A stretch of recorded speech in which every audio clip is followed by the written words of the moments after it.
children. I want us to be thinking of them as we bring justice in this case.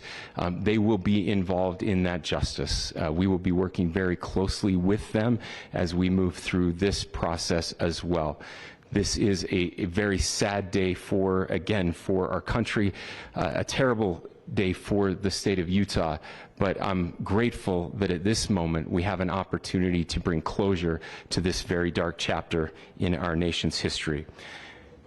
With that, I will now turn the microphone over to the Director of the FBI, Kash Patel. Thank you, Governor. This is what happens when you let good cops be cops. The FBI and our partners are proud to stand here today together to bring justice to the family of Charlie Kirk and honor his memory.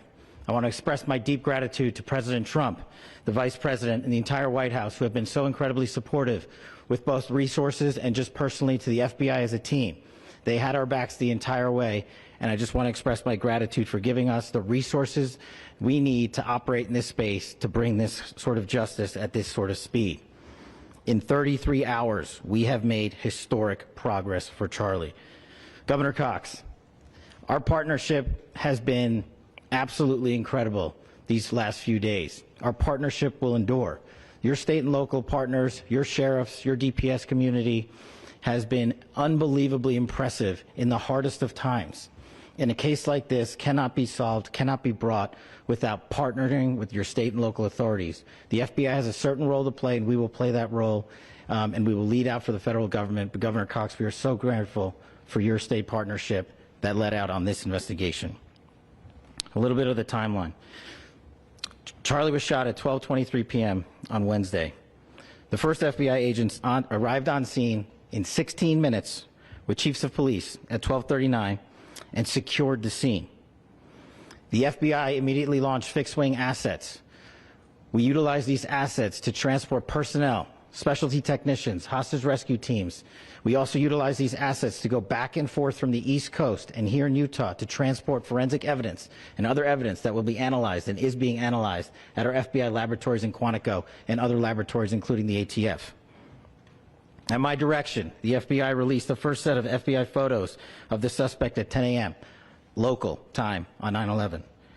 Then, shortly thereafter, the FBI reward of $100,000 was released at 10:45 a.m. local. Myself and Deputy Director Bongino arrived on the scene at approximately 5:30 p.m. on 9/11. The governor led a press conference last night at approximately 8 p.m. where at my direction the FBI released a never-before-seen video of the suspect. We also released new images to the public of the suspect. And just last night, the suspect was taken into custody at 10 p.m. local time.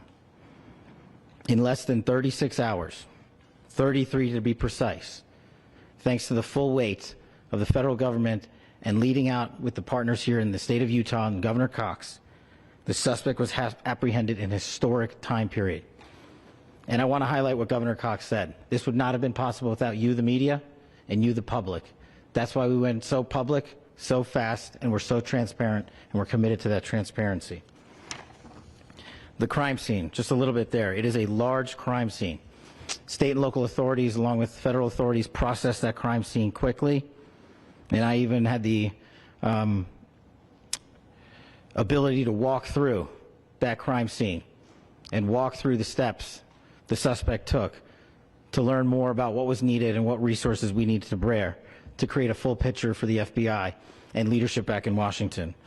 Furthermore, thankfully to state and local partners, forensic evidence has been seized and continues to be garnered. Forensic evidence has already been evaluated at FBI laboratories in Quantico and state and local authorities here. We will continue to process evidence as we see it, as we collect it, and we will continue to deliver to Governor Cox and his team. Last night, we had a total of approximately 7,000 leads. As of this morning, thanks to your great work, we have over 11,000 leads that were called in to the FBI. And we are running out every single lead that we can. Every one of those leads will be run out. The arrest is a testament to the dedication of good law enforcement being great. and partnerships in law enforcement, which I've tried to highlight as my tenure as the director of the FBI. There is no better relationship for law enforcement than the FBI to partner with state and local authorities, and you've seen it here in these last few days. The FBI Salt Lake field office, along with our offices in LA, Phoenix, Denver, San Antonio, Las Vegas, Pittsburgh, Buffalo, our headquarters component in Quantico, all participate in the FBI. I want to express my deep gratitude to the employees of the FBI, the men and women, the evidence response team tacticians, the special operators, the agents, the support staff.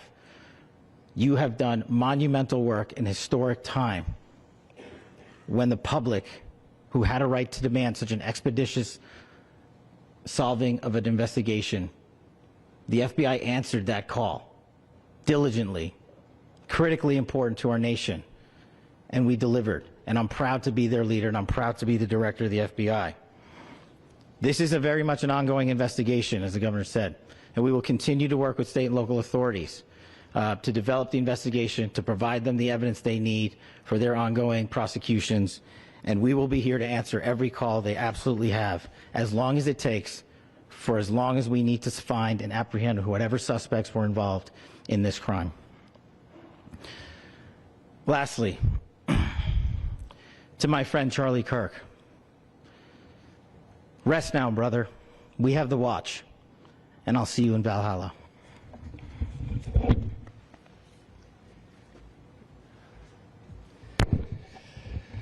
Thank you, and good morning. I would just like to take a few minutes as the sheriff to express my gratitude for everybody who has played a part in this investigation. As you know, it's been a vast, a complicated, and a very, very fast-paced investigation. You're looking at people standing up here who are running on, if they got an hour's sleep in the last couple of days, they're probably lucky. It has been very taxing. It has been so impressive, speaking on behalf of the local law enforcement, to see the cooperation that we've seen in this type of case. Across the state, sheriffs, chiefs, our state partners have stepped up and have come to the call on anything that we needed. Our county chiefs have been phenomenal. Our Utah County Attorney, Jeff Gray, who's standing up here with us, has been phenomenal in leading us through this investigation. I would like to thank the federal government for their resources, their assets. Our local team here, our FBI team, has been extraordinary in helping us work through this and bring this person to justice. Most of all, I would like to thank the public, and specifically, I would like to thank the public who turned to prayers and who turned to positiveness for us. I would like to thank them on behalf of the law enforcement community, because we needed those prayers. That's what we needed to get through this. We needed your support, and you gave it to us. We needed your patience, and you gave it to us. And I would like to thank you for the Kirk family, because that's what they need, is your support and your prayers, and that will get us through all of this. So thank you, everybody, for everybody that have stepped up. We've had such a phenomenal response to this. Thank you.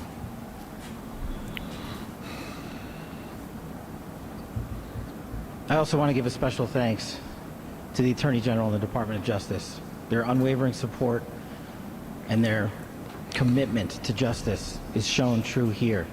And without AG Bondi and Deputy Attorney General Todd Blanche and the resources they brought to bear, we would not have been able to complete our mission. And I just want to say special thanks. It's an honor to be a part of the Department of Justice. Thank you again to our incredible law enforcement team who has worked so hard. Sheriff, I got a solid 90 minutes last night, so I'm probably the most well-rested person up here.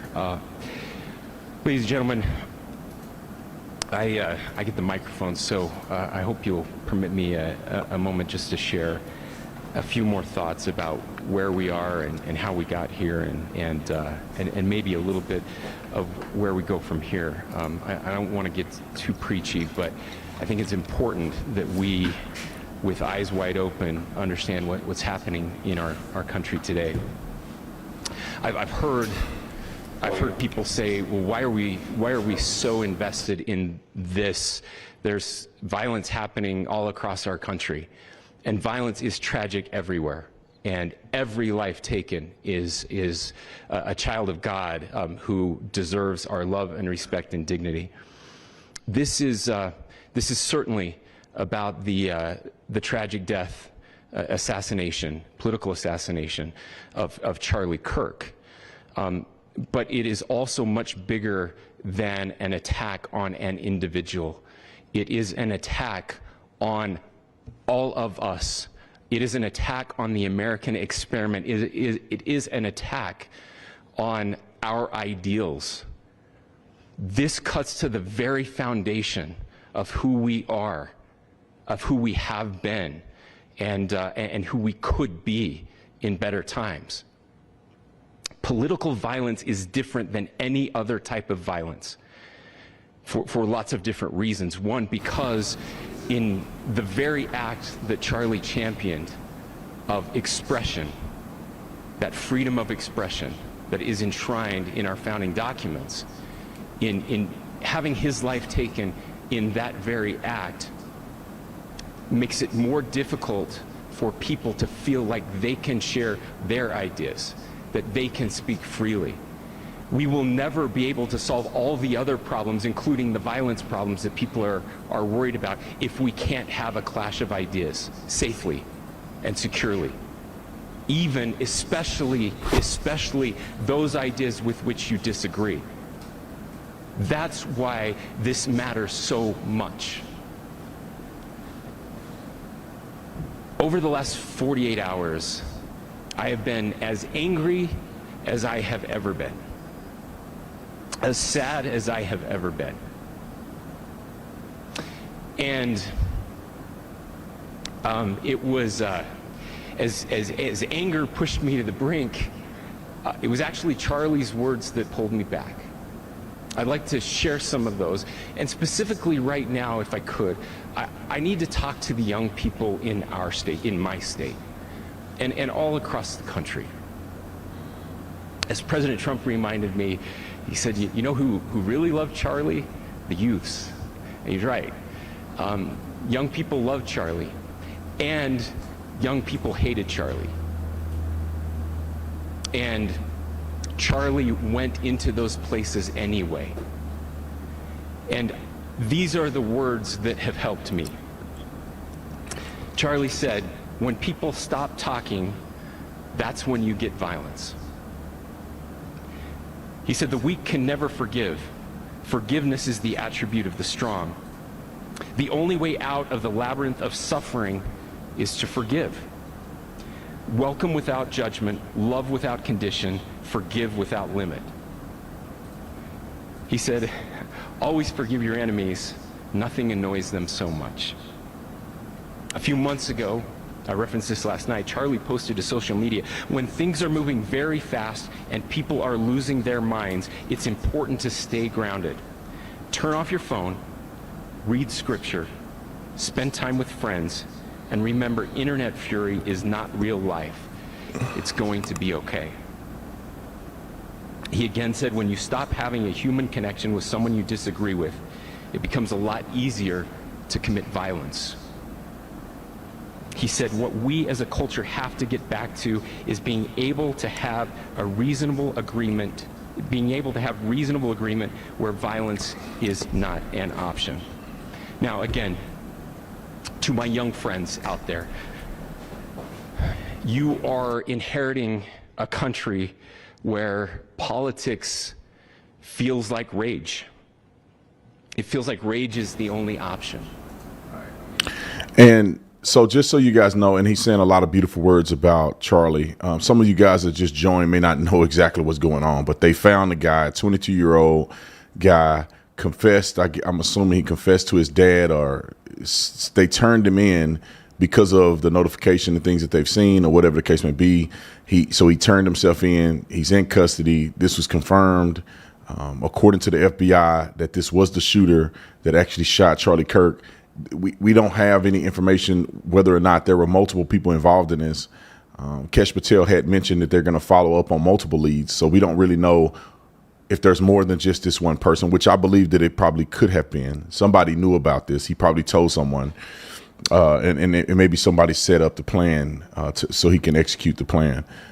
But anyway, I just want to give y'all a briefing on that. They found him. He's in custody.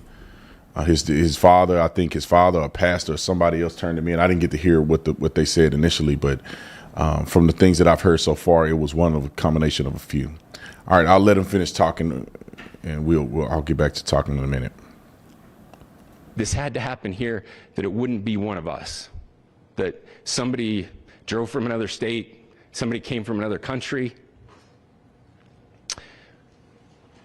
Sadly, that prayer was not answered the way I had hoped for, just because I thought it would make it easier on us if we could just say, hey, we don't do that here. And indeed, Utah is a special place. We lead the nation in charitable giving. We lead the nation in service every year. But it did happen here. And it was one of us. But I want you to look at how Utahns reacted the last 2 nights. There was no rioting. There was no looting. There were no cars set on fire. There was no violence. There were vigils and prayers and people coming together to share the humanity. And that, ladies and gentlemen, I believe is the answer to this. We can return violence with violence. We can return hate with hate. And that's the problem with political violence, is it metastasizes. Because we can always point the finger at the other side. And at some point, we have to find an off-ramp, or it's going to get much, much worse. But see, these are choices that we can make. History will dictate if this is a turning point for our country. But every single one of us gets to choose right now if this is a turning point for us. We get to make decisions. We have our agency. And I desperately call on every American, Republican, Democrat, liberal, progressive, conservative, MAGA, all of us to please, please, please follow what Charlie taught me. I'll just conclude with with words I share often from a friend and author, Yuval Levin, who was asked if he was optimistic about our country. And he said, I'm not optimistic. He said, I hate optimism. Like, that sounds bad. But he said, optimism is a vice. It's this idea that good things are just going to happen. And he said, in the history of the world, good things have never just happened. He says, I'm not optimistic, but I am hopeful. And hope is the virtue that sits between the vices of optimism and pessimism.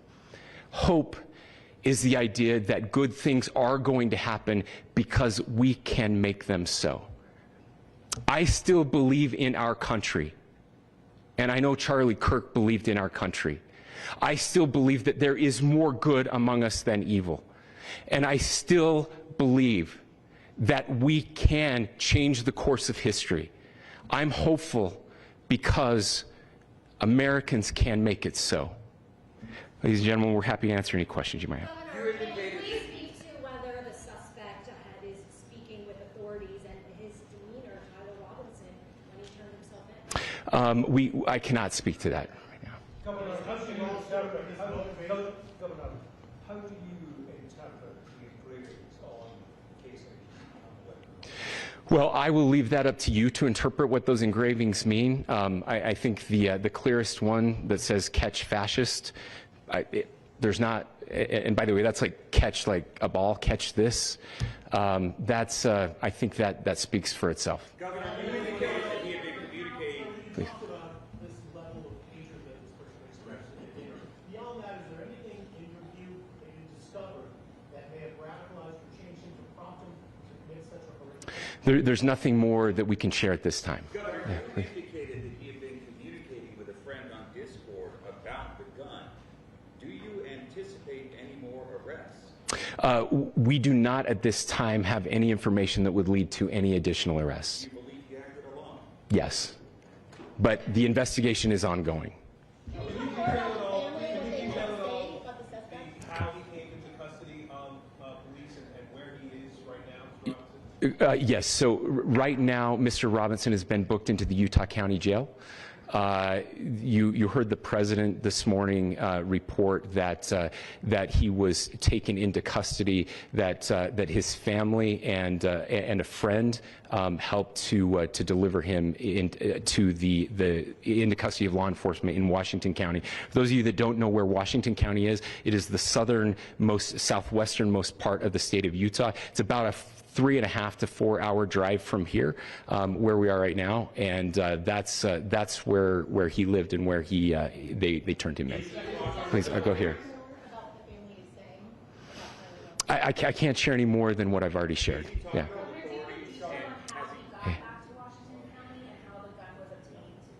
So how we obtained the gun? The gun was found here. So I don't have much more details on that. We do know that he drove. We had his car here on campus, and then we had his car going south back to the St. George. It's actually the city of Washington in Washington County. Is he talking with authorities and did he discuss a motive? I'm sorry? We don't have any information that would lead us to believe that. Yes, in fact, it was just released. Yes. Talking with authorities and did he discuss a motive? I can't answer that right now. Yeah, thank you. Over here.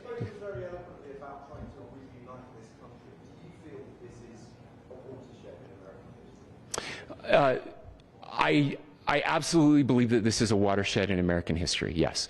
The question is what kind of watershed, and that chapter remains to be written. Is this the end of a dark chapter in our history, or the beginning of a darker chapter in our history? Look, I mean, if you look at true political assassinations in this country of someone of this stature, this feels a lot like the late 60s, and having one so gruesomely displayed on camera in all of our hands and in all of our pockets. We are not wired as human beings biologically, historically. We have not evolved in a way that we are capable of processing those types of violent imagery. And by the way, we've seen another one with a gruesome stabbing very recently that went viral. This is not good for us. It is not good to consume. Social media is a cancer on our society right now. And I would encourage people to log off, turn off, touch grass, hug a family member, go out and do good in your community. That is happening, and it's happening organically right now. I had a friend in a small city in Utah who said, we're getting together, the Republicans and Democrats in my little town are getting together to have a discussion tonight. Okay, so you see that they're asking a question. There's certain things he can't answer. Somebody asked in the chat, was he trans? I don't think there's any indication that he was a trans person. Nick was telling me that it looks like on Halloween a few years ago, he dressed up as Donald Trump. So at this point, I don't really know how radicalized this kid was. We know he was radicalized. We know that he shot Charlie because he hated Charlie and he hated what Charlie represented. That's what it was. We don't need to go through an investigation to realize that. And so we're going to put some more content out here. Let's put the mugshot up real quick. So this is the mugshot that was released while the press conference was going on, I believe. And this is what the suspect looks like. I mean, just a POS that has no value. Now, God may think he has value, but when I look at him, I don't see no value.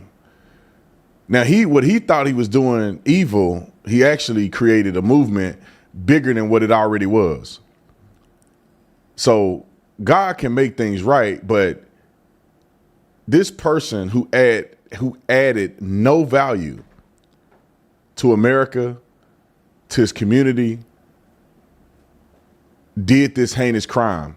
And to me, it's always the ones who cannot do anything, who cannot add value, jealous of those who are successful, jealous of those who have found their purpose, and therefore he want to take a person out because he disagree with them. And he don't disagree with the facts.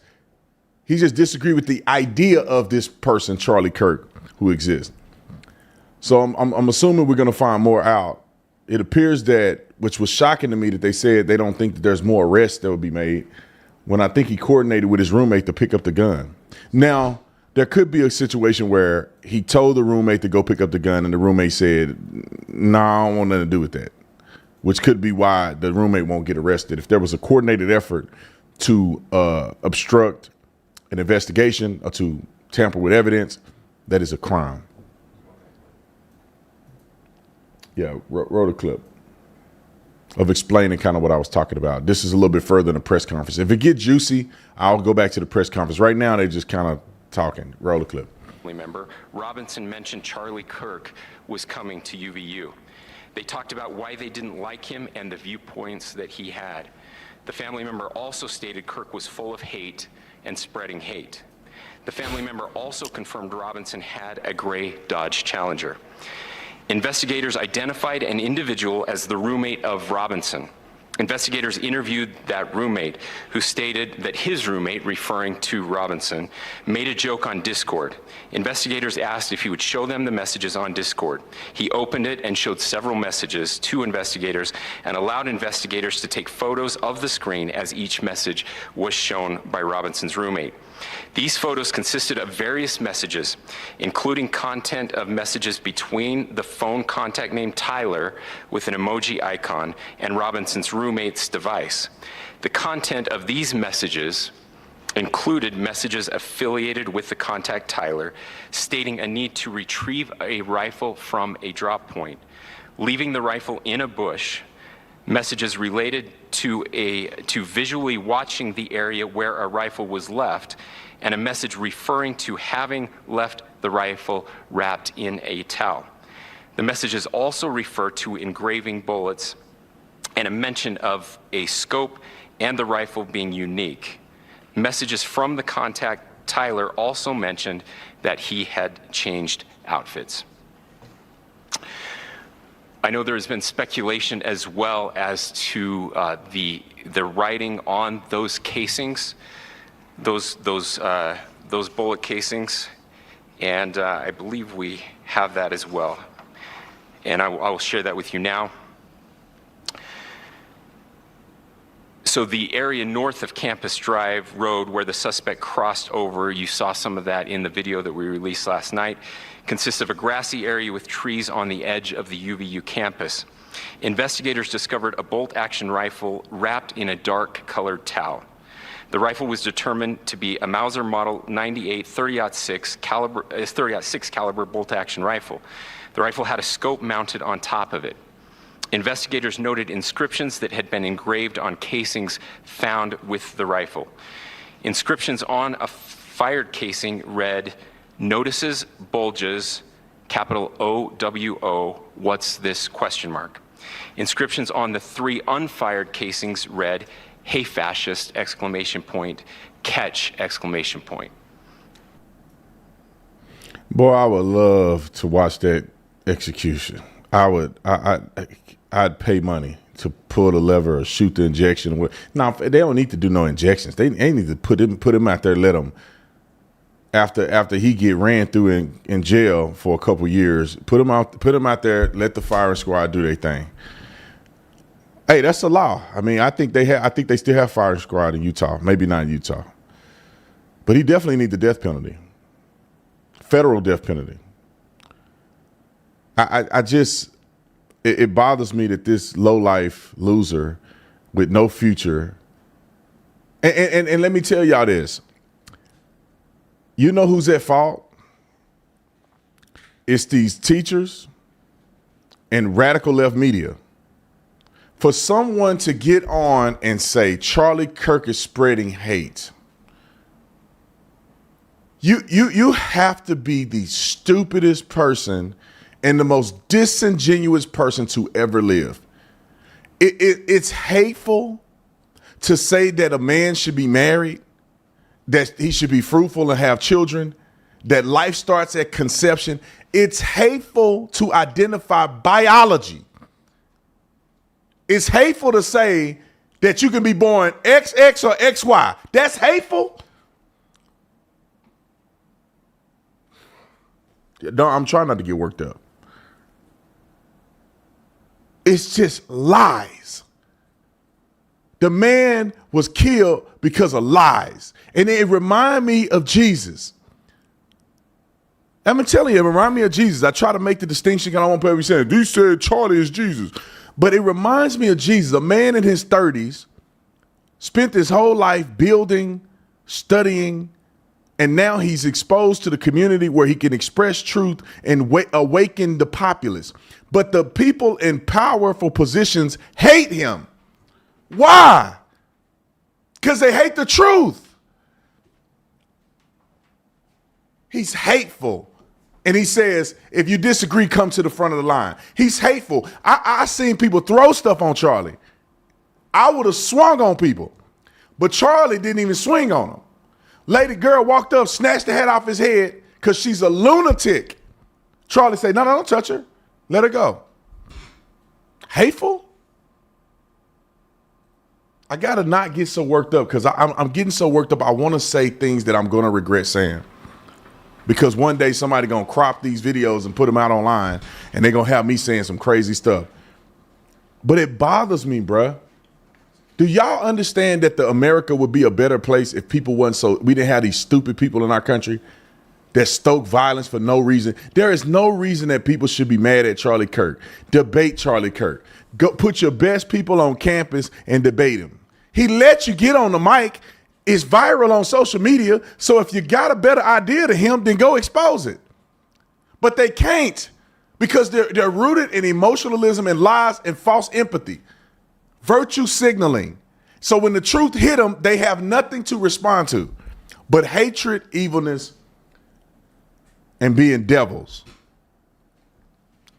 Suspect name is Tyler Robinson, 22-year-old resident of Utah,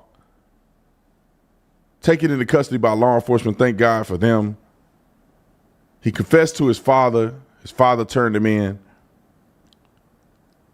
Matt Robinson, 27-year veteran of the Washington County Sheriff's Department, contacted authorities and secured his son before arrest.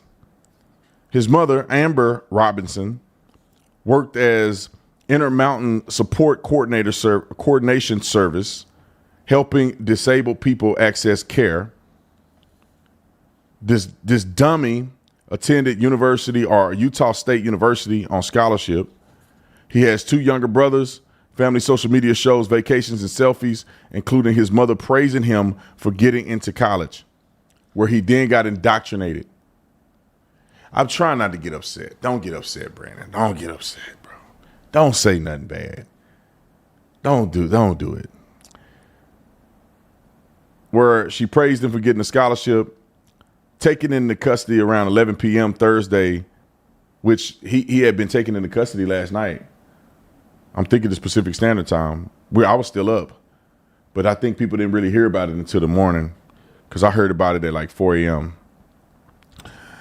Lives in a $600,000 6-bedroom home in Washington, Utah, about 260 miles from where Charlie Kirk had done his event. You know, let me just preface this. Keep him on the camera. I bet you his dad was a Trump-supporting conservative. And I bet you he raised a good kid. And that kid used to go shooting with him, hunting with him. That kid was getting straight A's in school, well-mannered. And probably why he got a scholarship. And then went to school and got indoctrinated.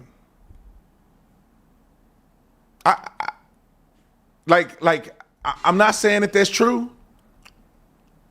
but there's a huge sentiment in my mind that that's what happens. These people at these universities, there needs to be consequences for indoctrination, not education, but indoctrination. That means that when you're in the classroom and you're supposed to be talking about math, you should be talking about math. Math teachers shouldn't be talking about politics. You at school to teach.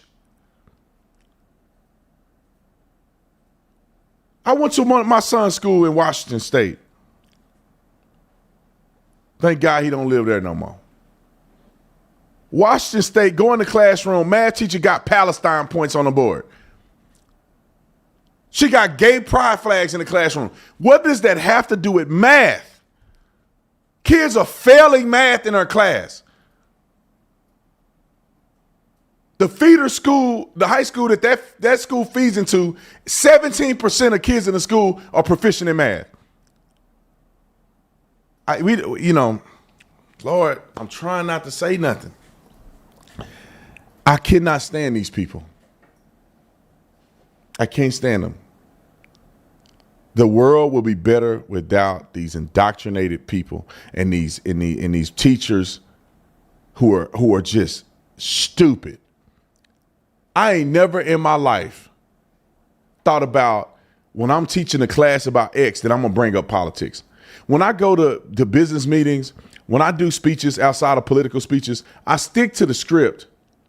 Jesus Christ and business. If I'm teaching about YouTube, Jesus Christ and YouTube. I'm not talking about what political party doing what unless it's completely relevant. And I'm not bashing the Democrats if I'm not talking about Democrat stuff. These people are evil.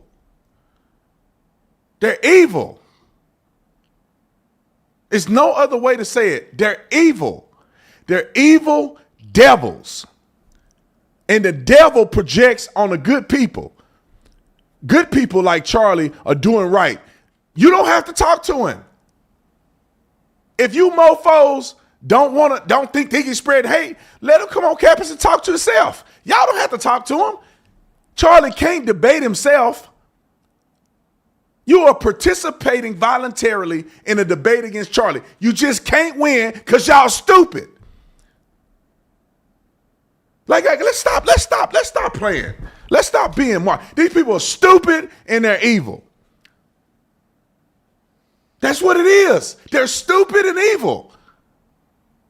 It's two genders. If you don't know that, you're stupid and evil. Marriage between a man and a woman, you're stupid and evil if you don't understand that.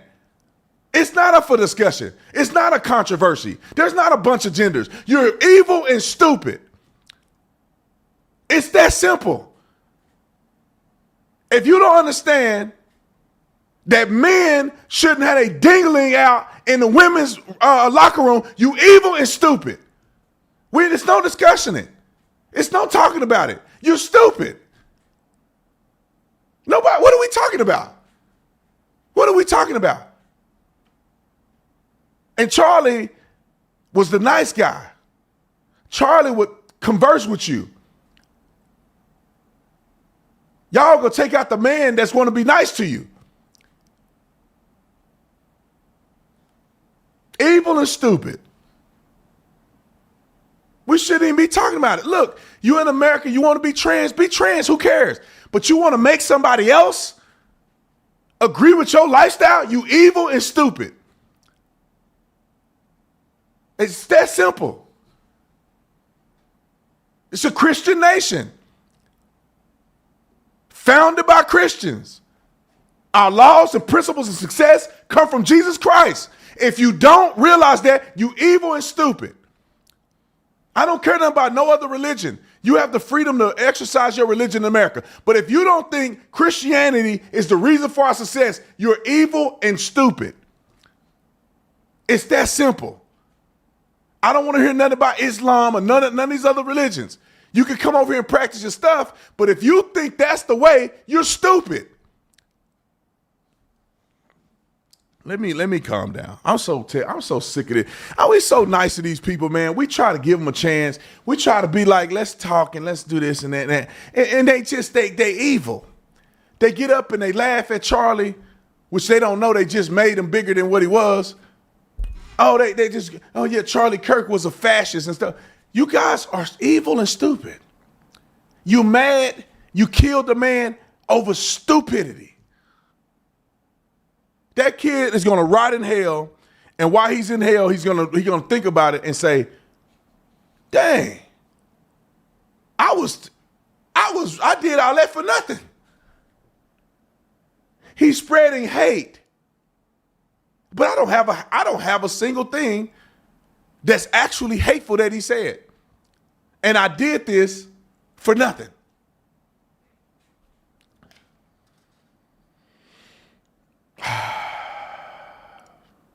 There has to be a change. There has to be a change, man. There got to be a change, man. We just got to go harder, bro. Do y'all understand me? We got to go harder. Like the times of being nice and I think that's a little bit far. It's over. There is no. We need to come together. We can come together on truth. We're not coming together lying. We ain't coming together because I'm gonna let you say something stupid and I'm gonna accept it. Oh yeah, you think Christianity is a false religion? We can come together. We're gonna be. Shut up. We don't want to talk. We don't need to talk. The people that want to be reasonable, come together. Let's be reasonable. But we're not capitulating. We're not watering down the gospel for you. If you can't take what I say about Jesus, don't talk to me. I don't want to talk to you. Stay in your lane, gangster. And you don't want no problems with us. We try to be nice. You don't want no problems with us. You don't want no problems with us. I don't know, man. I'm trying to keep my cool, but I'm like, no, let's go on campus again. Let's get our people in place. Let's put our snipers on the roof, and we go on campus. And you show up on campus, it'll be the end. But we're gonna say what we're gonna say. We're gonna do what we want to do. And if you don't like it, then you got a problem. Not us. You got the problem.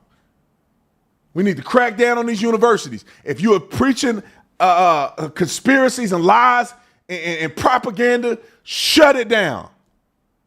Zero funding, no tolerance. Teach about math, you teach about sociology, whatever you're teaching, you stay to that top. You get on here saying something stupid, cut it down. Defund these places. Divest from these places. Stupid to me. Charlie, my son said something to me, and he might not know it, but it really made me think to a certain degree. He said, Daddy, is it worth it? I said, son, you can't let them win. But Dad, is it worth it? Is it worth it? These people are going to be stupid anyway. That's what my son said. And as a dad, I can't let him just say that without me giving somewhat of a rebuttal. He said they stupid anyway. And there's this battle in my mind on two fronts. One is, do we go to them or do we just build on those who want to be built upon? You get what I'm saying? You know, because, I think that Charlie made an incredible impact. And I think most of the impact was the videos that he made that went viral. Talking on campus, it's like debating nowadays. People say, Brandon, why don't you debate this person? There's really no need to debate. Because if you like X, you're going to like X won the debate. If you like Y, Y won the debate. It's almost like you only need to be willing to have a conversation with people that want to have a conversation in good faith. If you somehow think that you can believe this and I can believe this and somehow we're going to have a debate, that to me, nowadays, it ain't what it used to be. It's that you have a tribe, I have a tribe, you say what you say, I say. No, the thing is that do we want to have a conversation? Not a debate, a conversation. And if you're not looking for a conversation, then what are we talking about? And it's a battle in my mind, I'm not going to lie. It's this, do you continue to go into enemy territory and talk to these idiots? Or do you say, no. We're going to present, and if you want to be a part of what we're doing, then you can come in. We're going to hold church no matter if you coming or not. Do you want to be a part of church or do you not? If you want to stay over there and be stupid, then you can stay there and be stupid. You can stay up in your corner and be stupid and poor and dumb and emo and not saying everybody emo is bad, but you get what I'm saying. Stay over there and be stupid. Because you just wonder at some point, my son told me that, Daddy, is it worth it? And my answer to him, and this is what I really feel, is like, son, you got to fight for something. How did we get here? Because somebody thought it was worth it to die for our freedom.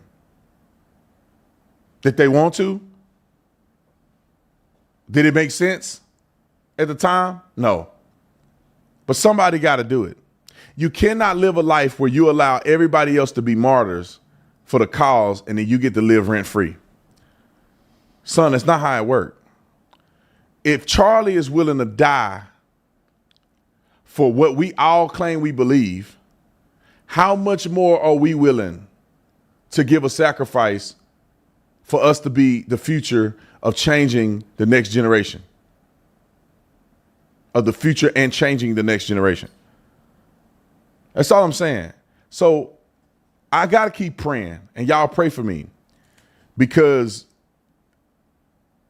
it's like me, Charlie, Candace, regardless of how you feel about Israel, because I know people are going to say something. I think us three are some of the top leaders in the movement of ideas. And now our brother Charlie has accomplished what God has called him to do, which I don't like to believe that, because I think he could have done way more. But God know what God be doing, and I ain't him. It's like we got to step up. You know, me, Candace, and others got to step up. And we got to fill the gap. And I just think it's up to us. So y'all got to pray for us, pray for me, and I'll pray for you. Because I'm asking God for a clear direction. Because Charlie, in my opinion, was a lot more measured and cool-headed than me. I'm a little bit fiery. You know, I'm the one that'll swing on you if it get jiggy at the campus. You know what I'm saying? And they lucky, I was trying to keep Charlie's and Turning Point's reputation good. But I wanted to start knocking people out at the UC Davis. I felt it I felt it tingling. I said, oh, I've been waiting for this moment to knock these non-binary silly. I've been dreaming of moments to knock these people out. But I said, you know what? I'm just gonna make sure I protect myself and protect these people that are around me. I'll push them on the ground because they weak. And if they get up and square up, then yes, I now get to have people taking naps in front of me.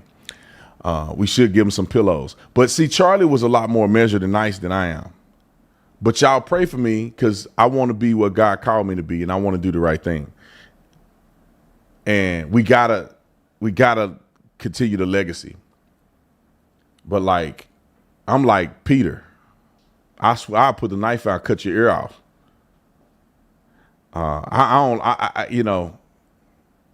You ain't gonna spit on me. You're not gonna throw water on me. I'm not turning the other cheek. I'm not Malcolm. I'm Malcolm X. I'm not Martin Luther King. You want to play? We can go there. We ain't finna let y'all. I'm not finna let somebody be at a Charlie Kirk memorial site and think they're gonna disrespect that in front of me. I'm telling you right now, I won't stand for it.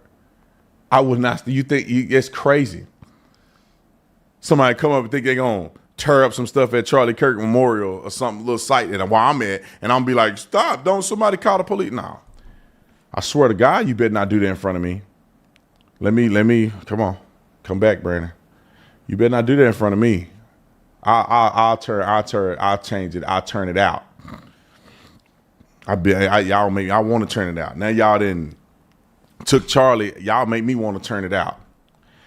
But that's why y'all need to pray for me, because I want to do right, and I want to be a good representation for Charlie. But y'all gonna make us turn it out up in this month. I'll come from a different lane. You know what I'm saying? I grew up violence. That was all I know. Not all I know, but that's what I like to know. But anyway, Nick, we said when we I think I poured too much, bro. Yeah, I think you did too. That's a big jump. Hold on, I got a piece of cork in my. I ain't even eaten anything this morning. You didn't eat nothing. Quit being soft, bro. All right, we said when they catch the shooter, we gonna this a lot, bro. You gonna shoot it straight? No. Dude, You just gonna sip? I have a live stream to manage. I can't do that. Hey, bro. We said when we catch the shooter, we're gonna cheers. And so this cheers to them catching the shooter, Charlie Kirk, and cheers to us, taking this thing further, man. Living, having Charlie's legacy continue forever. All right, cheers. Cheers to y'all.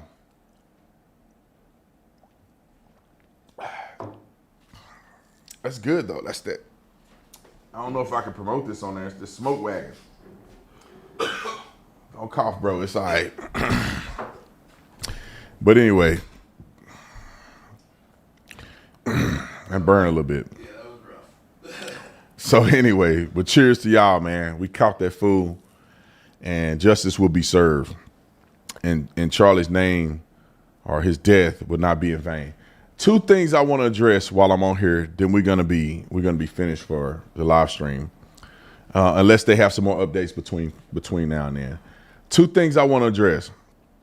First of all, do we have the video of the hand signal thing? Let's go to this. I want to debunk this because maybe it's just idiots online doing this. Stop making conspiratorial comments. And this for everybody on the internet. You're not doing Charlie a service in his life and legacy by you being silly and trying to make things into a conspiracy. Stop with the bull crap. Now, when you watch the full video, the guy in the white shirt is nowhere near the guy in the black shirt. If you're facing Charlie this way, the guy in the white shirt is way over here, and the guy in the black shirt is behind Charlie. They're not nowhere near each other. So to think that there's an iota of coordination between those two guys, it didn't happen. Second, if you are a person who's trying to shoot a man at 200 yards, you don't have time to look at a hand signal over here and make a shot over here. It's not happening. Now for the gentleman in the black. This is one of Charlie's guys. And it makes me so effing mad because you're disrespecting this man. Because y'all stupid and you want to push conspiracy theories. This man is literally just adjusting his sleeves because he got a shirt on that's tight. He got muscles and he's just loosening up a little bit. That's all the man is doing is loosening his sleeves up like this. Like any normal person would do if he feel a little congested. It's probably a little warm out there. Charlie getting ready to talk for 3 hours. He just want to adjust his sleeves like this. And y'all think he giving a hand signal to a person to shoot Charlie. You should be a effing shame of yourself, man. This man is probably can't sleep at night because he was there to protect Charlie and it didn't happen. Now, I don't blame him because there was nothing he could do about it. But you can't tell a person that's there to protect you that there was nothing they can do. That man probably is not sleeping at night every night. And you idiots are on the internet trying to make it into something out of nothing. Quit being stupid. Nobody giving nobody hand signals when you're trying to shoot through a rifle. Play the clip real quick.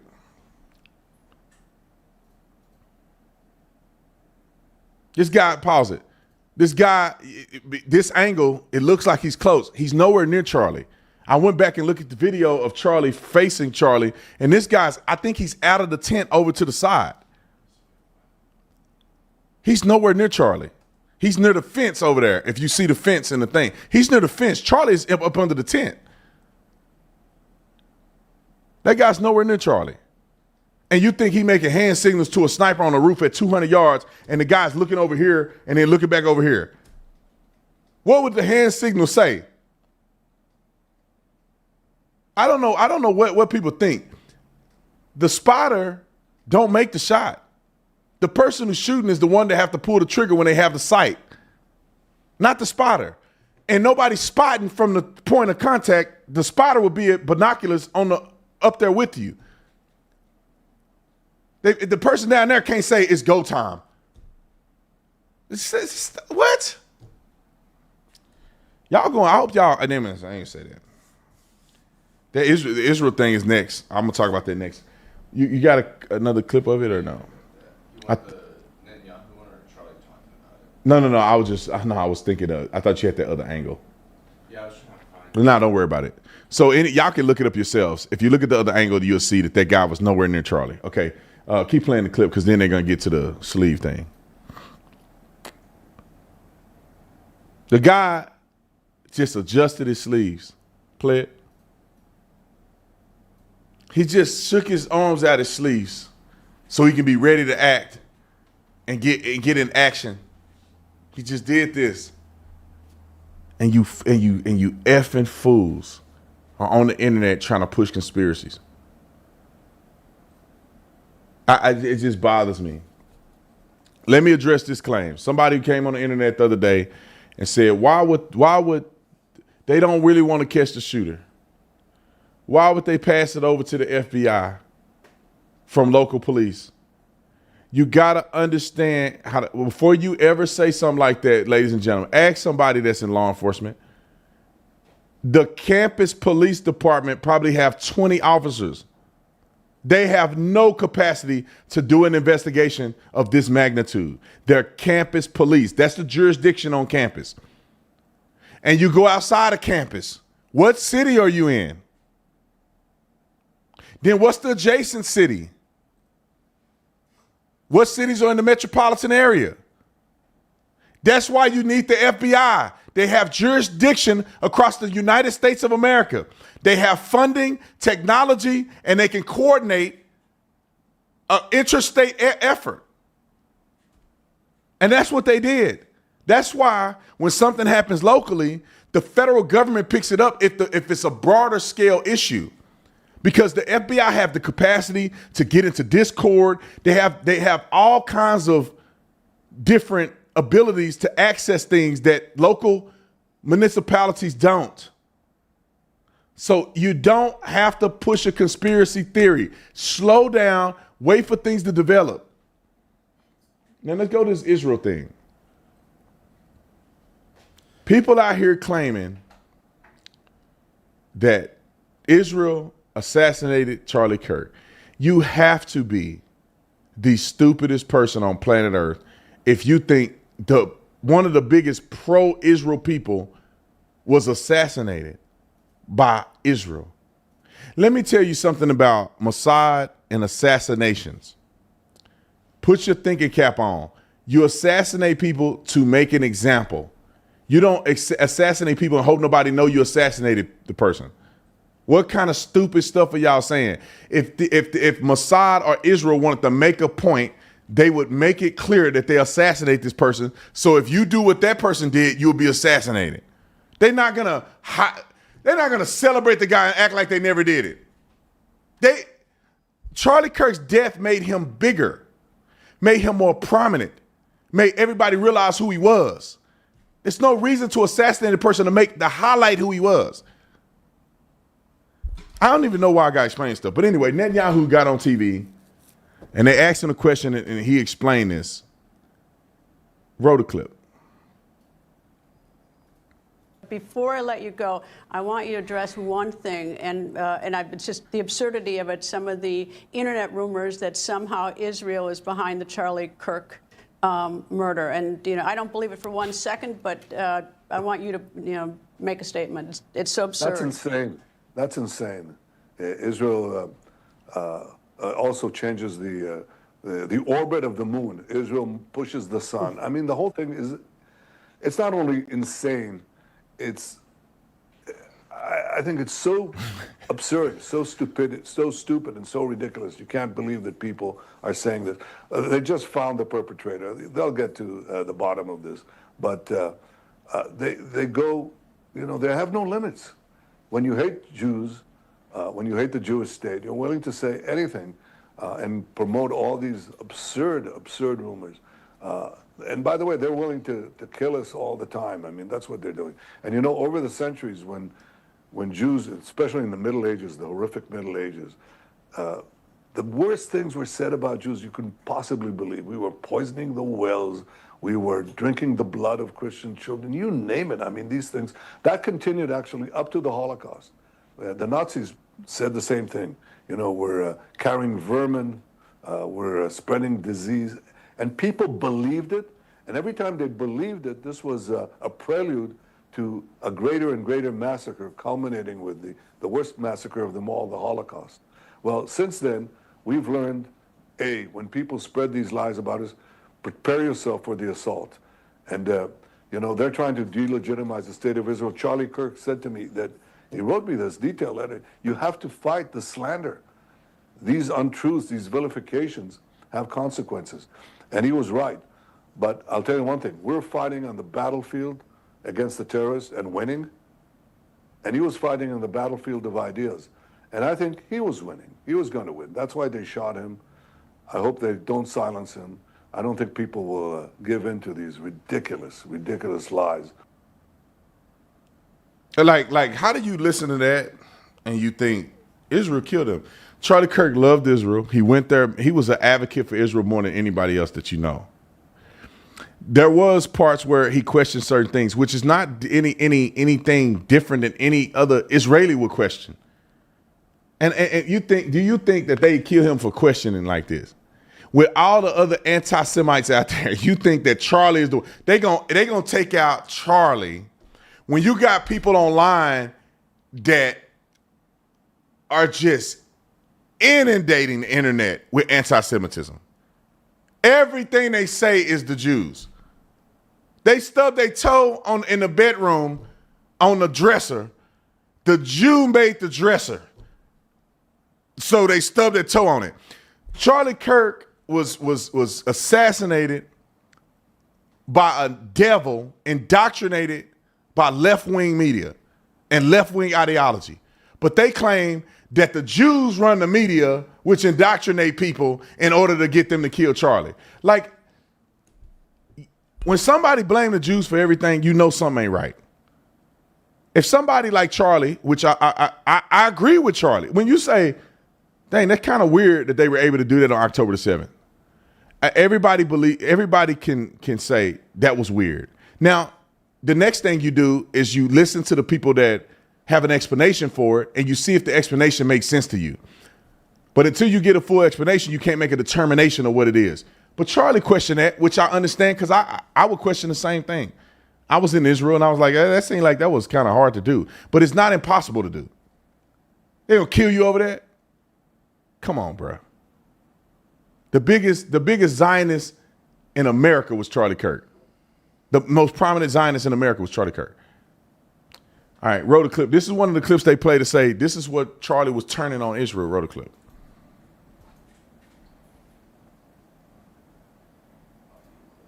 Jewish donors, they have a lot of explaining to do, a lot of decoupling to do, because Jewish donors have been the #1 funding mechanism of radical, open border, neoliberal, quasi-Marxist policies, cultural institutions, and nonprofits. This is a beast created by secular Jews. And now it's coming for Jews, and they're like, what on earth happened? And it's not just the colleges. It's the nonprofits, it's the movies, it's Hollywood, it's all of it. It's like, time for you guys to wake up and say no more, draw a line in the sand. I don't care if you hate me. Now, the difference between Charlie and anti-Semitism and anti-Semitic nut jobs is that Charlie said secular Jews. Nobody on planet Earth would argue with Charlie that secular Jews are an issue in voting in some of these scenarios. Benjamin Netanyahu isn't necessarily a leftist secular Jew. Benjamin Netanyahu is a conservative. He loves Trump. He's a conservative. Charlie's talking about these Jews that are liberals, like these dumb Negroes that vote for Democrats. And then he said, now they're coming for the Jews, which means that these secular Jews who hate conservatism and vote for these leftist ideologies and policies have implemented and encouraged administrations and policies that's anti-Jewish. Any Jew that you know that's conservative says the same thing that Charlie just said. The same thing. Roll the clip. This is another one that they say he did on Ben Shapiro. Roll the clip. So we're on Team Civilization here. We want to see the maniacs of Hamas be defeated. One of the things that I find kind of astonishing in some of the folks on the right who are highly critical of Israel is actually the lack of the lack of skepticism when it comes to legacy media. Legacy media are radically anti-Israel overall. The New York Times can certainly not be accused of being a pro-Israel outlet. It'd be very difficult to make the accusation that the Associated Press, which has worked hand in glove with Hamas for years, or Reuters, that these are wildly pro-Israel outlets. And yet, when it comes to the reporting, it seems to be sort of the opposite. Ben, so the Ben, perception the legacy media is like owned by the Jews. And I was going to therefore say, it's Ben, come pro-Israel. on. You Jews own the media, Ben. So, I mean, come on. As you could tell by all the wonderful headlines you guys get. Well, I mean, dude, the accusation that we own the media has not prevented, the Daily Wire from employing people who radically disagree with me on all of these matters. I mean, I don't agree with Matt Walsh on foreign policy. Matt obviously is a major host over at Daily Wire, and that's just my shop. And I'm overtly pro-Israel. Right? I mean, I'm not making any bones about this. I'm a Jew and I'm a Zionist. I'm not going to pretend that to say otherwise would be absolutely silly. To suggest that some sort of atheistic Jewish person by birth who does not care about Judaism or Israel owning the New York Times means the New York Times is pro-Israel is to ignore literally every bit of coverage they have ever done for my entire lifetime. We're running out of time here, but just last question on this, Ben. I know this might be a tougher question, but Bibi said, quote, I didn't like he said this, I'll be honest. You can't be MAGA if you're anti-Israel. I don't like it for a couple reasons. How did you analyze that statement from Bibi? I mean, I think that there is the ungenerous way of interpreting that and then the generous way of interpreting that. So the ungenerous way is to suggest that you have to hold a particular position on every Israeli governmental activity in order to be MAGA, which, of course, is not true. I mean, you can disagree from the right or from the left with Bibi's policies, and you can still be plenty MAGA. I think the idea that Bibi is putting out there is that if you are taking Hamas's side against Israel in a conflict, it is very difficult to align that with the stated positions of the Trump administration or what President Trump himself is doing right now. I certainly is true. You cannot look. I think you can have disagreements on Israel and still be MAGA. Obviously, you should be America first. But if you're pro-Hamas, you're something darker, and we shouldn't put up with that. and Israel killed him. You guys, y'all the stupidest mother. I said I call him out. Dan Bozarian, nut job. Don't make me call you out. I don't give a F. I will call you out for being that stupid. They literally think that Israel killed him because you see in the interview, he did challenge a few points. But Ben Shapiro made a good point that it's a generous way of looking at what Bibi said, and then there's a not generous way. And it could go both ways. Charlie didn't dispute that. Charlie has made other clips, though. He has said something about AIPAC. He think AIPAC could be problematic. No, there's nothing wrong with saying AIPAC could be problematic. The problem is if a person is saying AIPAC should be registered as FARA, it's not close to being a FARA approved lobby group. The problem is if you don't like what AIPAC is doing, then you should have a problem with American Jews who are running AIPAC. They are the problem, not the fact that they should be FARA or not the fact that they run in America or not. You should be like, well, I don't agree with that. Then people just don't take money from them. People swear before God. AIPAC is running politicians. I went on the website. I forget the website name, but my wife told me this website to look up where people are taking money from. So Byron Donalds is an AIPAC candidate. They gave him $30,000. I could give Byron Donalds $30,000. Like that $30,000 is nothing compared to he raised $20 million or $15 million. He raised $15 million. APEC gave him $30,000. That's a flight. That's a private jet flight from Tampa to Dallas and back. That's how much APEC money was given to Byron Donald. Come on, bro. I saw another candidate that got APEC money. It was like $20,000, $15,000. And they raised $22 million. It's like, stop, bro. Stop. Like, I would be, if I ran for office, I'll take money from APEC because I love Israel. But APEC ain't going to make me do something I don't want to do for $30,000. Y'all acting like APEC is giving people hundreds of millions of dollars. Millions of dollars. $10 million. They're actually paying for a person's whole campaign. And I say, yeah, you beholden to them. They giving people $30,000. Y'all go look at their site. I got to ask my wife what the site was. I forget what it was. It's where you can go and verify every candidate, what they make and where they take donations from. But y'all got to watch for these people, man. Y'all watch out for these people. I'm telling you right now, if you see a person try to draw a connection between Israel and Charlie Kirk's death, that person cannot be trusted. That person has a mind virus. They are gone beyond the pale when it comes to this topic. You can never listen to the person on this topic again. You can listen to the other stuff they say, but on this topic, Israel killed Charlie. You know, it's funny how people think, because make your mind up, gangster. Either Israel is running America, therefore that little bitty country that's the size of a small country in one small state in the union somehow control the world, but they can't hide them killing people and doing crimes.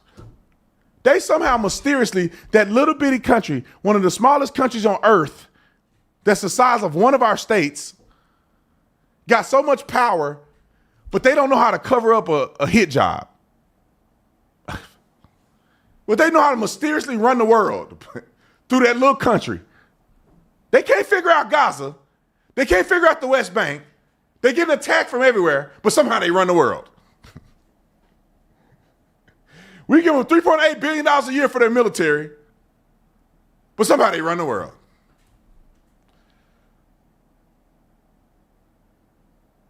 What's you say on there? People are just calling me out because this person was like spamming crazy anti-Israel stuff. Oh yeah, dude, you ain't gotta talk to these people. Stupid. These people spamming. If you got a comment, it's a comment. If you got a if you spamming, you spamming. You a weirdo. Man, Charlie, Ian Carroll guy. I think I saw Ian Carroll say something. These people got a mind virus, man. Like, you could say, I don't like the tactical way in which Israel is handling the war in Gaza. That's fine. But when you say it's a genocide, you're an idiot. If you say, I don't like the way Israel handled the dissemination of food into Gaza, that's a fair argument. But to say they starving them is stupid. If you could say, I don't like that they bombed the USS Liberty and they should be held accountable. They admitted they were wrong. They paid restitution to the United States of America. The United States of America officially accepted their apology, that it was a mistake. You can say, I think that they did it on purpose. That's a fair argument. I think they did it on purpose. But for you to not to accept the fact that they took responsibility for it and said it was an accident, America accepted it as an accident, they paid restitution to America for it, then who are you, bro? Who are you really? I don't challenge people that say that they think Israel intentionally struck the USS Liberty. But I also hear the other side where people say that it was an accident and it was proof that it was an accident. And if you go and look at some of the proof that there was an accident, it makes sense that it was an accident. Why would they admit to it if they did it intentionally? And they run the world anyway, so they can get away with it. They run America anyway, so why would they have to apologize to America for that? I'm telling y'all, man, that people brain broke. your brain broke and something ain't right with you, man. Something ain't right. Either somebody paying you, which I don't like to say because people think they paying me. I'll take that money they pay me, but ain't nobody paying me nothing. But they either getting paid to do it or they got a virus in their mind. If everything is Israel's fault, you crazy, man. That little country, Israel. A lot of people, including myself, thinks that Israel should be run differently. I think they make huge mistakes. That's why they struggle the way they do. They're not like America. Israel struggles with giving too much leeway to these Palestinians. Oh yeah, somebody say be careful. Shut the. I say what I want to say. They give too much leeway. And our tour guide when we were there said the same thing. He was like, I don't know why we make these concessions and then they attack us. Like we try to be graceful and we left Gaza and now look at them attacking us from Gaza. You know what I'm saying? Like a lot of people in Israel think that Israel should be tougher and that they leave their citizens out to dry a lot because they're trying to be nice. They give too many concessions to these Palestinians, man. Like they just want peace and so they screw themselves. It's like, you ain't gonna get peace, man. Screw these people. Take over Gaza. I wish they would do this, but they're not because they too nice. They're too nice, man. They're gonna give Gaza back. They're gonna let them do that, and they're gonna do another terrorist attack. They should be done. After you do that, you can't have Gaza no more. Go to the West Bank, be completely under control of Israeli government. That's it. You had your chance. You had Gaza. And y'all got a terrorist group and you kill people. And then they hide behind citizens and doing all this stuff and tearing down buildings. Y'all can't have Gaza no more. Good luck. Y'all don't know what to do with it. That's like your kid driving a car and they go get drunk in the car. You're like, you don't see, you can't have a car no more. You can't have a car, bro. I gave you a chance, and this is what you did with the responsibility you had. You can't have the responsibility anymore. You got to ride the bus from now on. Anyway, it's about Charlie. So quit saying that because it's disrespectful to Charlie. It's disrespectful to his wife. It's disrespectful to his legacy and his family. If y'all on here claiming that you love Charlie, but you don't listen to him enough to know that he loved Israel. He loved Israel. He talked to Benjamin, wrote Benjamin Netanyahu a letter. I've talked to Charlie before. I've seen Charlie on stage. Charlie was a radical Zionist before I understood what Zionism was. Wasn't it, Nick? Yeah. He used to go to churches. I used to be at the church and he'd be like, I'm a proud Zionist. And I didn't know what Zionist was. I ain't never thought of that word. I'm like, I don't even know what that is. But I know Charlie loved Israel. That's what he said. Before I ever cared about Israel, I'm going to tell y'all how much I didn't know about Israel. I thought Israel was like a third world country. I thought I was going to get to Israel and it'd be like Afghanistan. I thought it was like dirt roads and all this. I tell you how stupid I was. But back then when I was thinking like that, Charlie was a Zionist. Proud. All over the internet. I didn't even know what it was. I used to hear Charlie say it. And people get mad at him for being a Zionist. And it's like, I don't even know what that means. And then I went to Israel and I said, whoa, I love this place. Just like Charlie said. I ain't never talked to Charlie about going to Israel before I went. And the same thing I see him say on his videos and stuff is the same way I felt when I went to Israel. When you see where Jesus walked, it's bigger than politics, bro. When you see where Jesus walked, when you're on the Sea of Galilee worshiping Jesus, when I went on a tour there, we worshiped Jesus on the Sea of Galilee.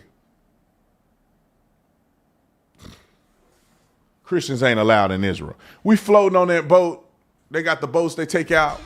We praising the Lord, praying, worshiping Jesus, got worship music playing on the Sea of Galilee. Do you know what that means to a Christian?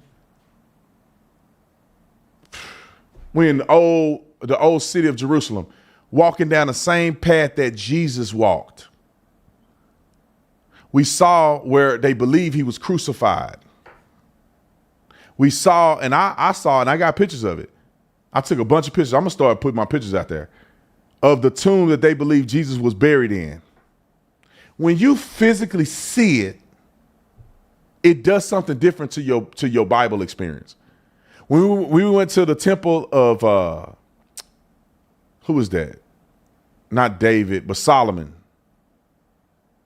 And we went to the high places where they would do sacrifices, and we see exactly where they would do sacrifices. From thousands of years ago. It make you like, whoa. When Jesus said that he went to the wilderness and was tempted for 40 days and 40 nights, we went to the wilderness where Jesus was tempted. Whoa. Whoa, it's real. It's not just a book. It's real. And this is how people fall in love with Israel. And when you're there, they treat you so nice. Everybody's nice. You know, you got some idiots probably. But man, I was in the old streets, Jerusalem. Man, my homie tattooed Jesus is Lord on my arm in Hebrew. But the Christians aren't allowed there. Man, that dude was like, I love you, man. I follow you on social media. What y'all talking about? And this is before I ever said nothing positive about Israel. I never went to Israel. I only became ultra Zionist after I went to Israel. But before that, I never said anything. Dude, like, I follow you on social media, man. I love you, man. We happy to have you here. I got the video of it. Tattooed Jesus Lord in Hebrew on my arm in Jerusalem. I'm walking around Jerusalem with this on my arm.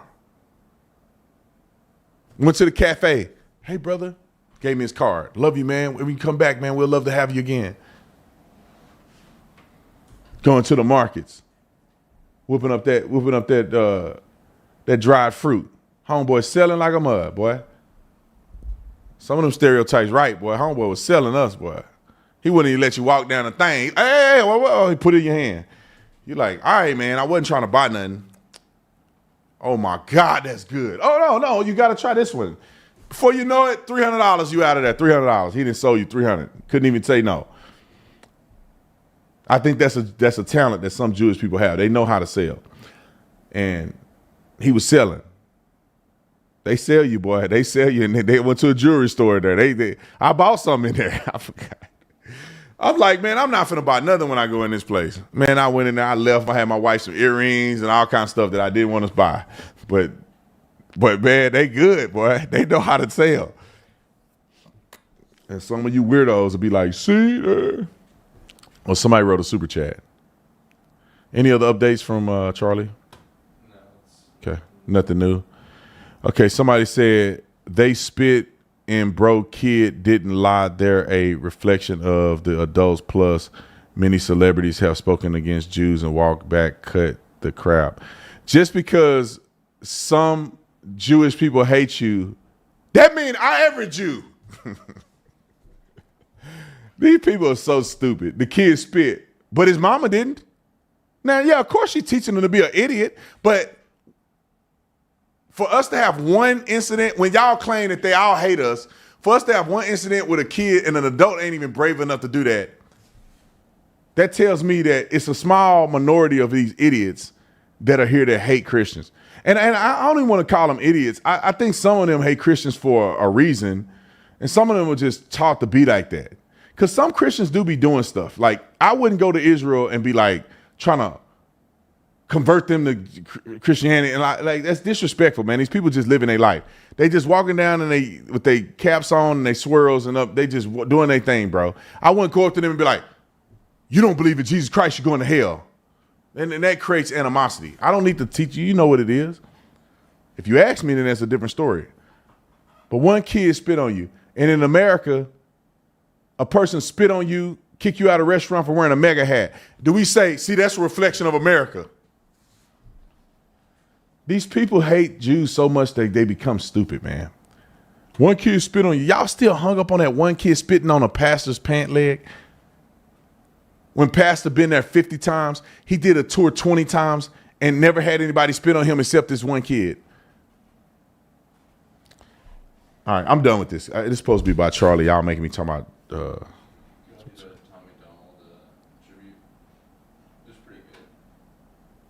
Yeah, a lot of people sending me stuff. I have it if you want to do that. All right, while we on here, we're going to do Tom McDonald's tribute. I guess Tom McDonald made a song about Charlie. I hope it's good. Nick thought it was good. Let's see if y'all think it's good. I haven't watched it yet. But Tom McDonald's historically have made some bangers, though. I ain't gonna lie. Hold on, before I do that, somebody say explain Zionism.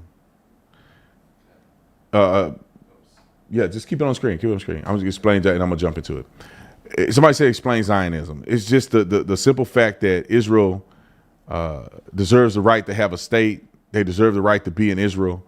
They're the people that were called to that land, and that land belongs to them. And in my opinion, I would advocate for policy. I would advocate for anything that we could do as Americans to ensure that that's a reality. That's Zionism. Okay, let's go with Tom McDonald. Hold on. One of my friends just, let's see. Somebody says, thank you for another wonderful podcast. May I ask how one can help TPUSA? My family hurts and broken. I want TPUSA to continue. Charlie, God message. God bless you. TPSA, you just go to their website. They got places for you to donate and support. You know, we got some Charlie shirts that's coming out. All the proceeds to go to his family, unless the family want us to send it to Turning Point, but we're gonna send it directly to his family.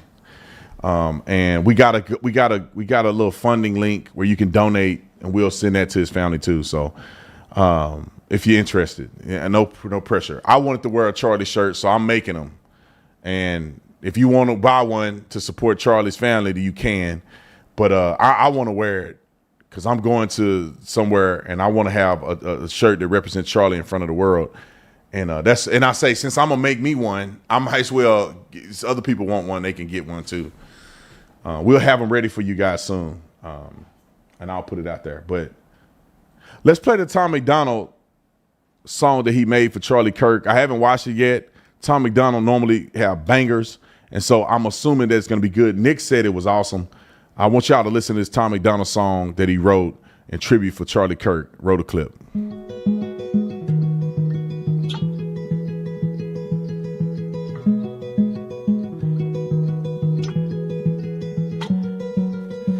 Shot down and he was barely 31.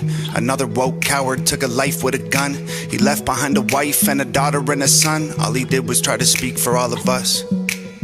And I'm so tired of the hatred and the narratives. The patriots ain't dangerous, woke people are the terrorists. They shot and killed the father, sent a message to Americans. They ain't gonna stop until they bury us. Dear Charlie, I don't know if you can see us now, but if heaven has a window, I sure hope you're looking down. Cause we ain't going quiet, we gon' scream your name loud. And you're gone, but I swear to God that we gon' make you proud. We ain't backing off or giving up, I'll preach what you taught me. They may have killed a soldier, but that man had an army. This is far more deep than some political parties. And you can't kill freedom, so this one is for Charlie. This ain't the America that all our parents love, but good men tried to keep making it great. Pray that God will take care of us, the system is failing us. When good men die for the things that they say, and I can't just be quiet. So I gotta be brave, cause this is America. Lately it's scaring us, but one good man can change it all in a day. Killed in cold blood for having a discussion, and liberals are celebrating murder like it's justice. You didn't kill a villain or the evil that it comes with. You killed a father and a husband. And I'm so tired of the left and all the wokery. We can't get along if you just kill us when we don't agree. Sniper rifle fire from a liberal that no one sees. Scared I might be next to die when I'm just buying groceries. Charlie, we'll make sure your children know that defending all our freedom is why you aren't coming home. I hope heaven has a window you can watch your children grow and hear your message echo from below. And we ain't backing off or giving up, I'll preach what you taught me. They may have killed a soldier, but that man had an army. This is far more deep than some political parties. And you can't kill freedom, so this one is for Charlie. This ain't the America that all our parents love, but good men try to keep making it great. Pray that God will take care of us, the system is failing us. When good men die for the things that they say, and I can't just be quiet. So I gotta be brave, cause this is America. Lately it's scaring us, but one good man can change it all in a day.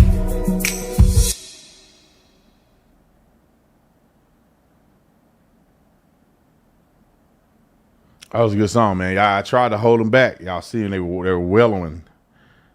Wailing, I don't know how you say it. I was getting ready they were about to drop, but I held it back. That was a good song, man. I love that.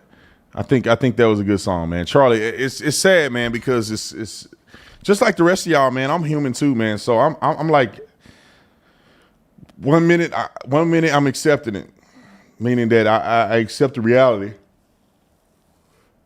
In the next minute, I'm confused. Like, what? Did this really happen?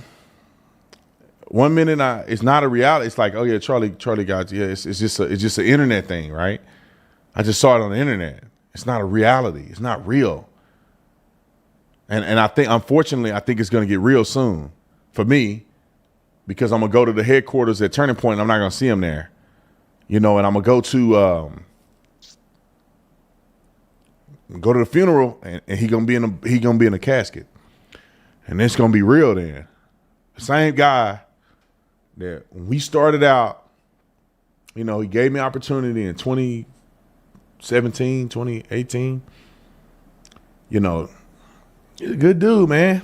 Charlie was always on it, man. Charlie was always on it. Boy, that boy running 100 miles per hour. Charlie was on it, man. He was traveling everywhere. I remember we went out to eat.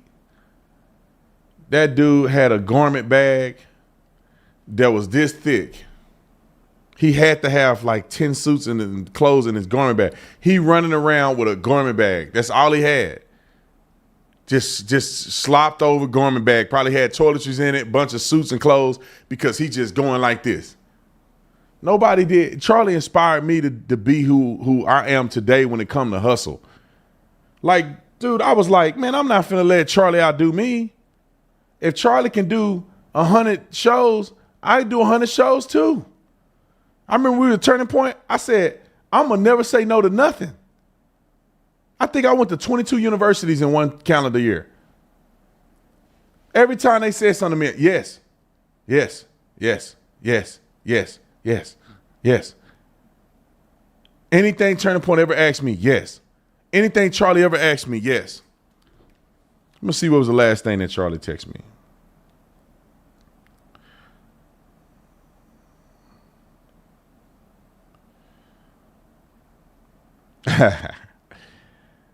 It was just him saying, can you please post this today for SAS? That was the last time I talked to him, was SAS. What was the answer, y'all? Yes.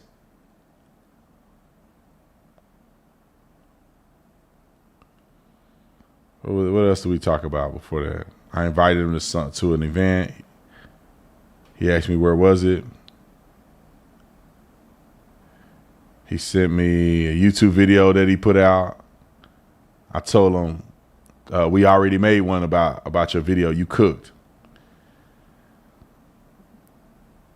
He asked me about a kid named Austin that used to work with us. One of our last texts, I think they were going to give him an opportunity, and I told him, oh, he's a great kid. Told him Happy New Year's.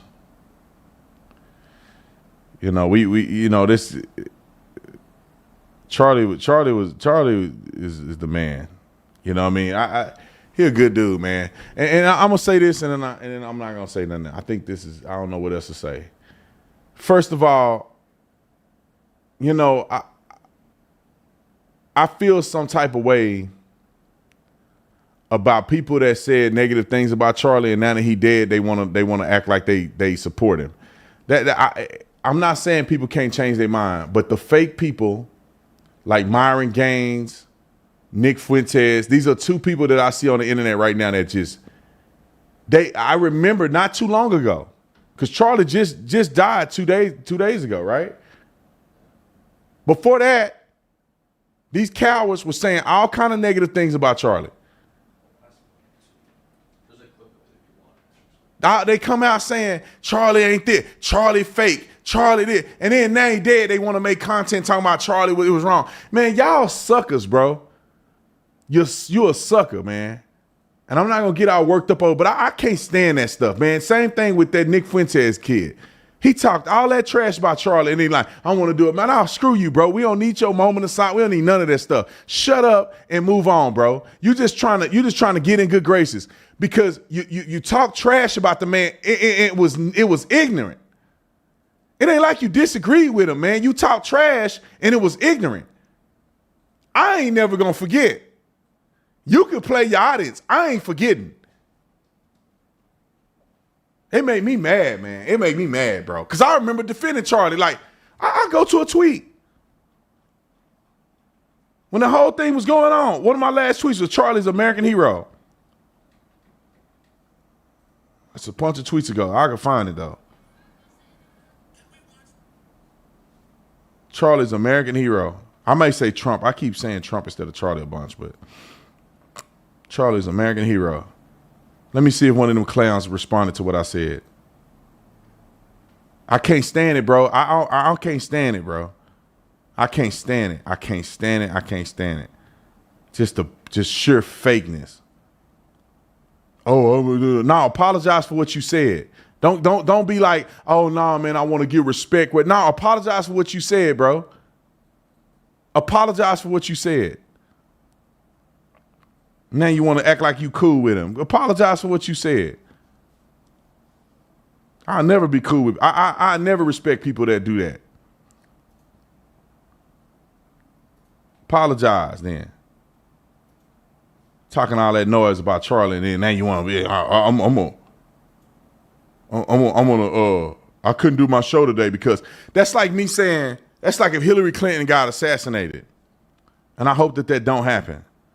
But like Hillary could get assassinated, I'm not gonna say nothing about it. I don't like Hillary. Hillary is evil, but I'm not gonna disparage the woman. I'm just not gonna say nothing. I don't have nothing to say. That ain't got nothing to do with me. Somebody directly asks me, I say, yeah, that's unfortunate, whatever the case may be. RIP to her family and stuff. But I'm not finna get on there and be like, you know what? I used to, it's a sad day. I don't fool with her like that. Now, let's play this clip because I guess somebody said this. So viewer discretion is advised. I know anybody saying negative things about Charlie right now get me heated. All right, roll the clip. We had our disagreements. Where we did agree is that he would go to these college campuses and proclaim the name of Jesus Christ. And ultimately, that is why he was killed. The gunmen that killed him, they hated him because of his defense of Christian morality. Charlie Kirk cannot call himself a Christian anymore. Sorry, you forfeited that. I do not want to hear, and you cannot allow Charlie Kirk to go to one more public event, one more question and answer, one more ask me anything, without being protested, without being shouted down, without being interrogated about this. This guy goes around from campus to campus in the most artificial and phony and fake way, talking about, oh, God made me very blessed that I control $500 million. Oh, I'm so blessed. I'm so rich and I'm so blessed. And oh, God's been so good to me. I'm such a Christian. Oh, the Lord gave me the Sabbath. I take Saturday off. You sit there and call yourself a Christian and then you make excuses for the genocide of 2 million people? Seriously? You stand there and purport to be an evangelist like Billy Graham? Oh, you're the latest Billy Graham? You're our generation's America's pastor? Why? Because you said the right words? Because you said, God bless, God bless. God bless, my friend. Oh, I rebuke the devil in the name of Jesus. And then you go around from campus to campus making excuses for a famine? And this was this little wussy with a P said about Charlie, and then now he want to say, oh, we agreed that he was a Christian. You just said he wasn't a Christian. You said he can never call himself a Christian again. These people are so fake to me. That'd be like, won't you debate Nick Fuentes? Because this is what kind of person he is. That's why Charlie didn't waste his time debating that nut job, because he ain't a real person. Y'all got to listen to these people, man. People listen to one clip and be like, yeah, he right. Yeah, he may be right about this. Listen to the full context of his content. I can't stand that little weenie, man. He better never talk to me. Don't even talk to me, bro. Don't talk to me. Don't even talk to me. I hate that shirt. Huh? I hate that shirt. All right, he don't count that. He don't count, bro. He got to change his name. That dude's stupid to me. Stupid in the mud. He's just jealous of Charlie because Charlie was doing it for the Lord. That dude doing it for his own self-aggrandizement. That's all that Nick Fuentes is doing for his own personal gain. He don't really care about nothing he's talking about. Talking about Charlie ain't a Christian. You can disagree with things that he say, but to say he ain't a Christian is crazy to me. And when Nick Fuentes is cussing on his live streams every day and talking about how he hate people and all this stuff, Charlie never say that stuff. But somehow Charlie ain't, and you a Christian. Stupid, man. Y'all gotta have better discernment. He's viral, man. Nick Fuentes is changing America. No, he not. That dude's a weenie, bro. He a fake dude, just on here just being controversial. And people like the villain, so he becomes the villain. That dude ain't got nothing substantive to say. Because he committed a genocide against 2 million people? Where is a 2 million person genocide at?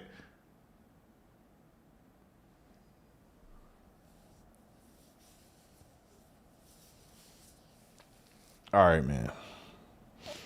I love you guys. What do you say? All right, we're gonna end it with a Charlie tribute outro. So I love you guys. Y'all stay prayed up, stay tuned. There is more to come. All right. I love you. Y'all keep your head up. It's just the beginning. Charlie's legacy will never die. I promise you that. I'm out.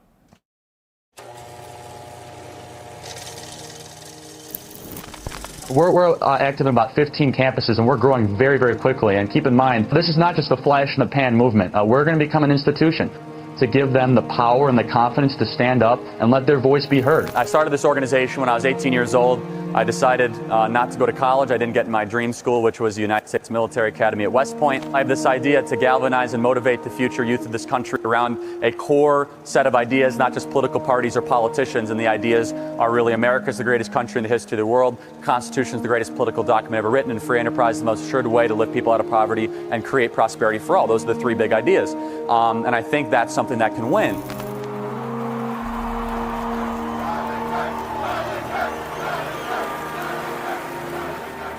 We as Christians are called to go into the public arena to correct error with truth. So I go to college campuses and there's a lot of error. We're all sinners. We all live in error.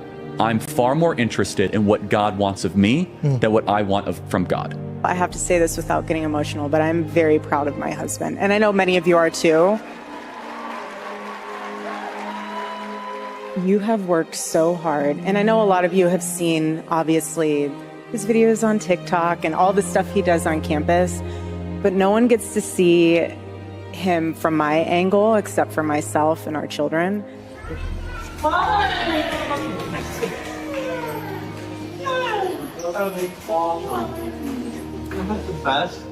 And the sacrifices that he made this year, he's amazing. I'm very blessed. And I would not have been able to do any of it without Erica. And that's the real truth. I'll tell you what. You are here as a grassroots response to the top-down revolution happening in this country. I want our Turning Point USA students to receive a round of applause. These are the freedom fighters of America. The media said that Turning Point could never run a ground game. They weren't experienced. They didn't know Charlie, right? This is the greatest generational realignment since Woodstock. This generation is the most conservative generation that we have seen in well over 50 years, and the numbers show it. What young people especially are screaming at is they say, give me a structure that I can live my life by. And especially with young men, more challenging of them, more saying, you know what, honestly, I'm not gonna talk down to you. Stop being a boy and become a man. You wanna learn what that means? Come to church and I'll tell you what it means to become a man. Because we have the greatest story ever told. What can I do to save the country? You answer that question every single day, because you are doing the work to save this beautiful republic. You are doing something that is bigger than you. If everything completely goes away, how do you want to be remembered? I want to be remembered for courage for my faith. That would be the most important thing. Most important thing is my faith in my life.